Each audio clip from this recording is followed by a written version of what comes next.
akidah mereka yang kuat tu sepatutnya menjadi kita kata kita jadi malulah kita dengar. Sebab akidah mereka kuat, mereka tetap bersyukur pada Allah dan mereka tetap mengatakan Allah Ta'ala tu ada, Allah yang akan membantu mereka. Mereka cukup yakin bantuan tu datangnya daripada Allah, rezeki datangnya daripada Allah. Apa nak makan apa semua, mereka akan jawab Allah kan ada. Itu je, simple je jawapan mereka. Sebab mereka betul-betul yakin dengan bantuan daripada Allah Ta'ala. Ini perkara yang lumrah kita akan jumpa.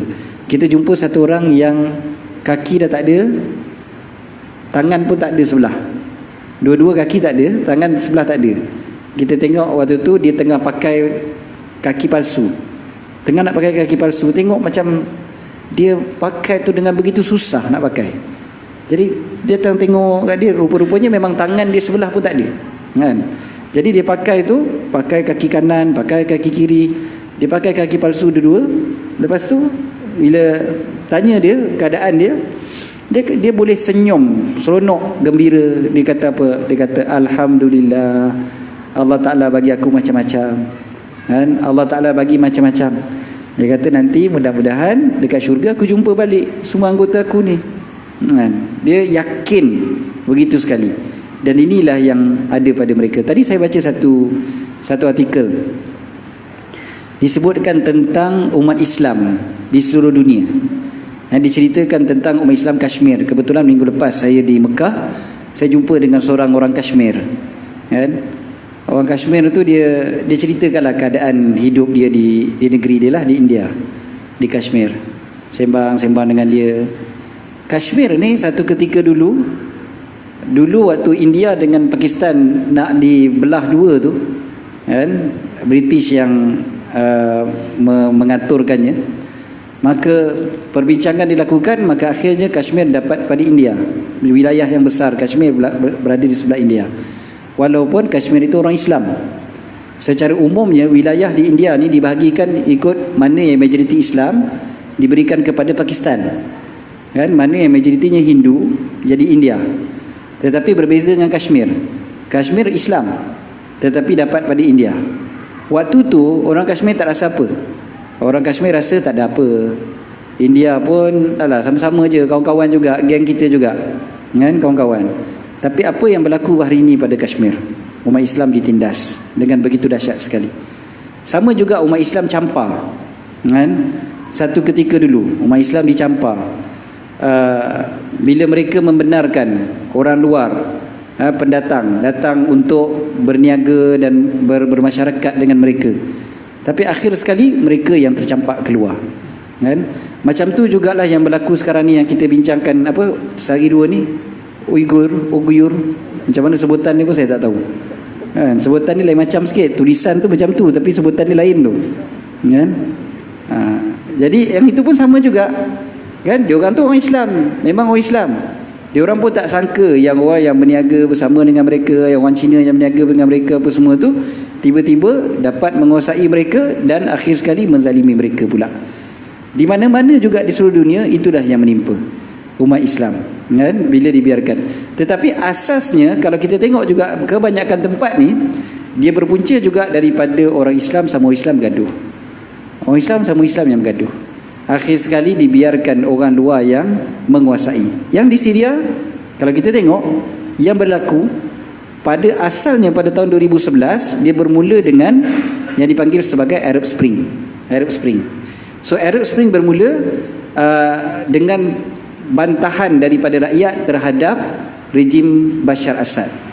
Rejim Bashar Assad hendak dijatuhkan dengan demonstrasi jalanan.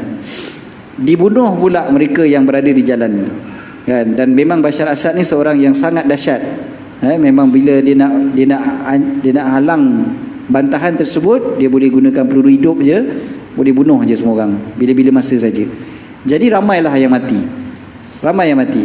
Maka jadi berkembanglah demonstrasi ataupun rusuhan itu di seluruh negara.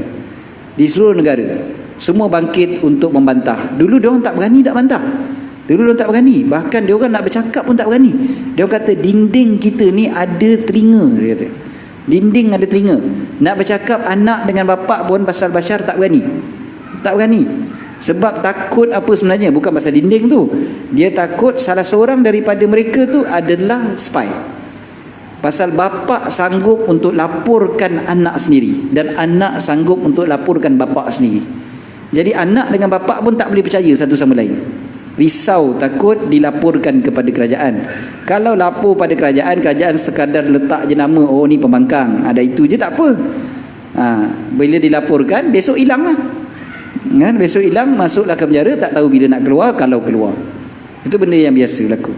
Jadi anak dengan bapa pun dah tak boleh percaya satu sama lain. Itu yang berlaku di Syria. Kan? Tetapi apabila berlakunya revolusi yang dipanggil sebagai Arab Spring ni, dia makin lama makin ramai yang berani keluar bangkit. Tapi adakah itu yang berlaku pada hari ini? Hari ini bukan itu yang berlaku. Yang berlaku pada hari ini adalah campur tangan pula pihak luar. Campur tangan siapa dia? Dia ada campur tangan daripada Amerika, pertama sekali, US. Ada campur tangan dari NATO. Ada campur tangan dari Rusia. Ada campur tangan dari Iran. Ini membentuk blok. Rusia dan Iran membentuk blok yang menyokong Bashar Assad. Dia sokong Bashar Assad, dia supply senjata dan sebagainya. Amerika dan juga NATO, dia cuba untuk menghancurkan Bashar Assad pula. Maka akhir sekali yang jadi mangsa siapa dia? Yang menjadi mangsa adalah rakyat Bahrain. Yang kena bom bukan je tentera semata-mata. Kalau tentera lawan tentera yang mati tak apa juga. Kan? Tetapi yang mati adalah rakyat. Macam tadi cerita Ija tadi, ada budak dan sebagainya. Itu benda biasa. Masjid kena bom, hospital kena bom, sekolah kena bom. Itu satu benda yang lumrah di tempat peperangan. Sama ada di Syria, di Yaman, semuanya sama. Dia punya pattern dia pun sama juga. Yang berperang adalah antara Amerika dengan Rusia. Tetapi yang menjadi mangsa adalah rakyat, orang Islam sendiri. Dan orang Islam sendiri yang menjadi mangsa, dan rakyat Bahrain macam kita yang menjadi mangsa. Asasnya adalah pertembungan yang berlaku dalam negara kerana kezaliman pemimpin dan juga rakyat yang dah tak tahan dizalimi. Tetapi bila berlaku benda tu, maka datanglah kuasa-kuasa luar untuk ambil kesempatan. Dan hari ini yang berlaku satu letupan, kadang-kadang sampai kita pun tak tahu dah siapa yang letupkan sebenarnya.